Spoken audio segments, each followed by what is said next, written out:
Hello, we're here at Nordic Discovery Contest at Game Industry Conference, and please, could you introduce yourself? Sure, my name's Oskar. I'm a consultant and I'm lead evangelist for a company called AdMix that do AR and VR in-game advertising. And you've been a judge here, and what you've been in charge of? So we've been just judging the three contestants in this heat. It's the fifth heat of this contest this year, the third year that they've run the show, and we've had three amazing games being presented to us, and it makes it really difficult as a judge trying to gauge how do you judge these games, because we had one game which was an incredibly interesting combination of what was like GTA, but with horses. So you're literally riding a horse and you're doing things that you would do in GTA, but it's medieval times. So you're using a crossbow, not a gun, and so you're driving a chariot and a horse, not using a chariot to run people. So that's kind of one thing. Another game, which was Thief of Thieves, was this beautiful experience. It really felt like you were stepping into a comic book, combined with kind of like stealth, heist style experience. Looked amazing. I mean, utterly amazing. And then the last game was just so surreal because you're playing the character out of Metamorphosis, the Kafka book, a salesman who turns into a beetle, and you're walking around as the beetle trying to solve problems. So how as a judge can you decide between these three types of very different but very beautifully delivered experiences? And the point is, you just listen to what the teams have to say, and you have to make a call. Do I judge this on my feelings, my kind of emotional response? Because I loved Thief of Thieves. It was beautiful. It's exactly the kind of thing I love doing. But I can't judge on just that basis. I've got to think of it as an industry. What is likely to have the biggest impact? But then you could look at the Grand Theft Horse, or Russell as it was called. Yeah. And you could look at that, and commercially, that's, to me, probably the one that's got the most potential. I mean, it's got a long way to go. It's not far. It's only really early pre-alpha, so it's still very early. But it also has risks, because if they don't manage the delivery pipeline properly, they could easily go over budget and make it very complicated, and then you could lose players. In the end, I went for the Metamorphosis game, as I think the other judges did, because in the end, I think the idea that we should try and do with these contests is really give things which maybe find new ways to tell stories, or new ways to experience gameplay that challenges people's perception of what is games, is a really important thing to herald. So I was delighted to see a game like that.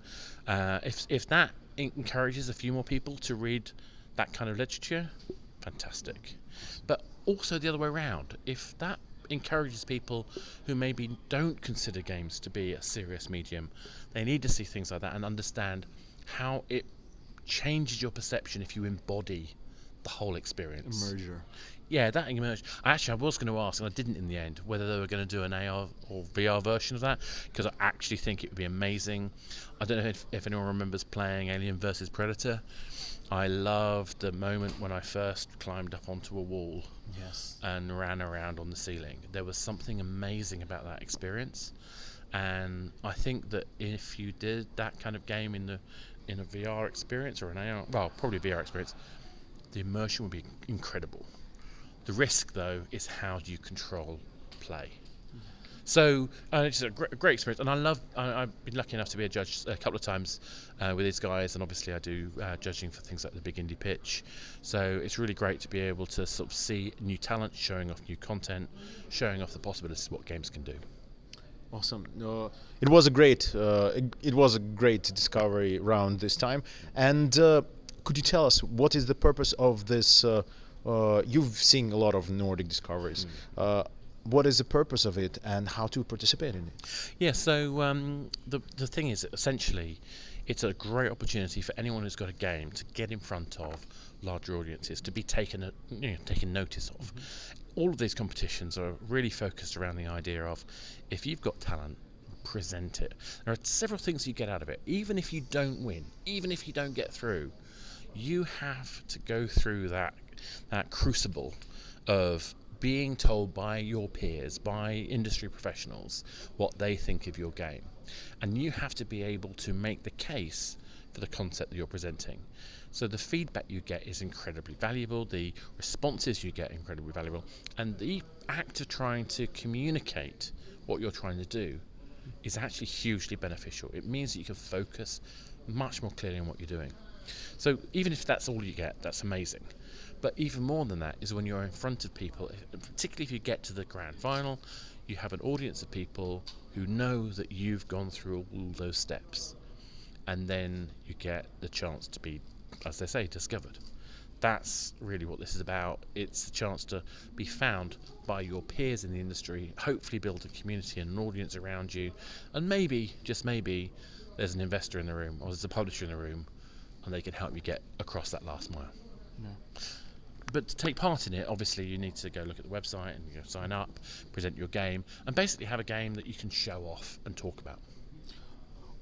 By the way, talking about presenting your game, did you notice that the competitor who was presenting Thief of Thieves was kind of sad or depressed for some reason? Did it play its role in the presentation? Well, I don't think so. It's a Finnish team, so they're not. It did poorly on sales, as you mentioned. Well, yeah. I mean, I don't want to. I don't. You don't. I actually think it was a style thing more than it was a depressed thing. I think. It's difficult when you're making a game and you've got sales figures that maybe not what you'd expected, but I think actually he had an incredibly amazing game, and I think you just have to look at people's personal style. I think his style is more subdued.